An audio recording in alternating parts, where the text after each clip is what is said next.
Minum segelas air hangat biar manis tambah coklat. Assalamualaikum wahai sahabat, pagi ceria penuh semangat. Hai teman-teman, perkenalkan nama saya Putri Mandasari. Saya mahasiswi Prodi Administrasi Publik Fakultas Ilmu Sosial dan Politik Universitas Malikussaleh. Pada kesempatan kali ini saya membuat video tentang pemaparan materi kepemimpinan. Mari kita lihat sama-sama materi yang telah saya buat. Pengertian kepemimpinan. Kepemimpinan adalah sebuah kemampuan yang terdapat di dalam diri seseorang untuk bisa mempengaruhi orang lain atau memadukan pihak tertentu untuk mencapai tujuan. Ada beberapa pendapat para ahli mengenai kepemimpinan, di antaranya menurut Stoner, kepemimpinan adalah sebuah proses dalam mempengaruhi atau mengarahkan kegiatan terkait sebuah organisasi atau kelompok demi mencapai tujuan tertentu. Menurut Wahjo Sumidjo, kepemimpinan adalah kemampuan dalam diri seseorang dan mencakup sikap-sikap seperti kepribadian, kemampuan, dan kesanggupan. Materi selanjutnya adalah tentang teori kepemimpinan. Ada beberapa teori kepemimpinan, diantaranya adalah teori karakter. Teori karakter adalah sebuah teori yang menitik beratkan karakter-karakter tertentu yang mampu menyukseskan kepemimpinan. Contohnya, karakter fisik, inteligensi, ketegasan, dan lain sebagainya. Yang kedua, teori perilaku. Teori perilaku adalah sebuah teori yang menjelaskan beberapa perilaku yang mencerminkan karakter pemimpin. Teori ini dibagi menjadi dua, yaitu yang pertama itu adalah teori job-centered, teori yang berfokus pada pekerjaan, dan yang kedua yaitu employee-centered, yaitu teori yang berfokus pada kondisi para karyawan atau bawahan di sebuah proyek. Yang ketiga itu adalah teori kepemimpinan situasional. Teori kepemimpinan situasional ini adalah sebuah teori yang memiliki titik berat pada kematangan para pengikut bawahannya. Kesuksesan suatu tujuan bergantung pada matang tidaknya para bawahan.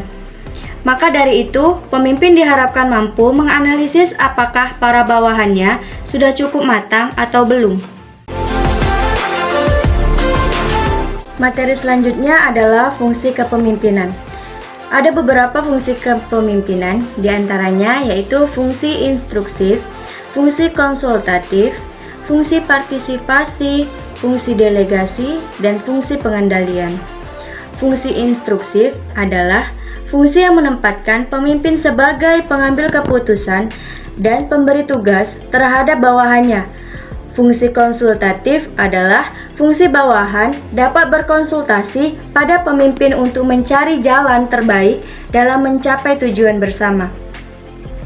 Fungsi partisipasi adalah fungsi pemimpin mampu mengaktifkan partisipasi para pesertanya sehingga mereka juga turut berpartisipasi dan berinisiatif dalam suatu proyek. Fungsi delegasi adalah fungsi pemimpin mampu untuk mendelegasikan suatu wewenang kepada orang lain yang memang sesuai dengan tujuan tersebut. Fungsi pengendalian, fungsi pemimpin mampu untuk mengendalikan para bawahannya atau karyawannya di sebuah organisasi atau perusahaan. Materi selanjutnya adalah tujuan pemimpin. Tujuan pemimpin yang pertama itu untuk mencapai tujuan. Tanpa adanya pemimpin, tujuan sulit untuk dicapai. Yang kedua adalah memotivasi orang lain. Agar bisa melakukan sebuah hal dengan baik dan maksimal, seorang pemimpin harus bisa memotivasi para bawahan dan karyawannya. Materi selanjutnya adalah sifat pemimpin.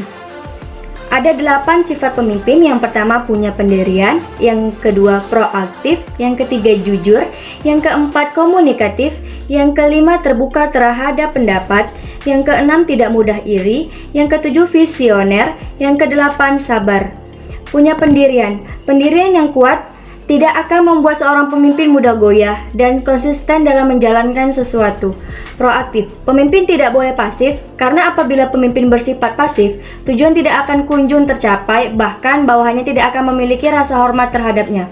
Jujur. Sosok yang jujur adalah sosok yang dapat diandalkan dalam berbagai hal dan tidak akan menggagalkan suatu tujuan hanya untuk kepentingan pribadinya. Komunikatif, pemimpin mampu menyampaikan berbagai hal dengan jelas dan tidak menimbulkan kesalahpahaman.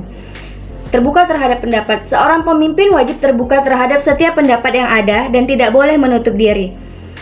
Tidak mudah iri. Pemimpin yang baik harus bisa mengarahkan bawahannya, tetapi juga mampu untuk mengapresiasi bawahannya. Visioner. Pemimpin harus punya kemampuan analisis yang kuat dan bisa merencanakan berbagai hal, serta membuat perkiraan tentang apa yang akan terjadi ke depannya, berdasarkan data-data yang ada.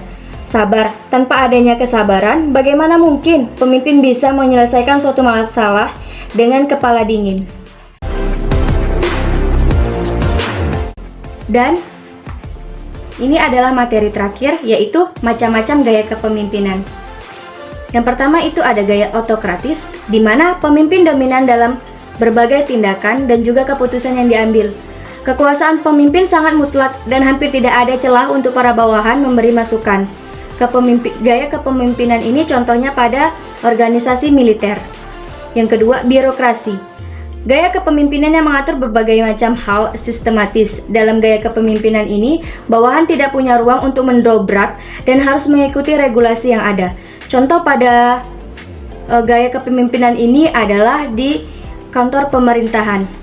Partisipatif. Gaya kepemimpinan yang memberikan ruang bagi bawahannya untuk berpartisipasi lebih dalam pembuatan sebuah keputusan. Contoh dari gaya kepemimpinan partisipasi adalah perusahaan-perusahaan rintisan atau organisasi nirlaba. Gaya kepemimpinan delegatif. Gaya kepemimpinan yang memberikan kebebasan kepada para bawahannya untuk melakukan hal-hal sesuai dengan keyakinan mereka dan mampu mengambil keputusan sendiri. Gaya kepemimpinan ini hanya dapat diterapkan jika para bawahannya sudah cukup matang dalam mengambil keputusan. Kepemimpinan adalah sebuah seni yang dapat dilatih, dan apabila Anda mau mempelajarinya, dari waktu ke waktu Anda akan mampu menguasainya dengan baik. Kepemimpinan adalah sebuah seni yang bisa dilatih, dan apabila Anda mau mempelajarinya, dari waktu ke waktu Anda akan mampu menguasainya dengan baik. Demikianlah pemaparan dari saya. Semoga apa yang saya sampaikan bisa bermanfaat bagi teman-teman dan diri saya sendiri. Saya akhiri dengan billahi taufiq wal hidayah. Wassalamualaikum warahmatullahi wabarakatuh.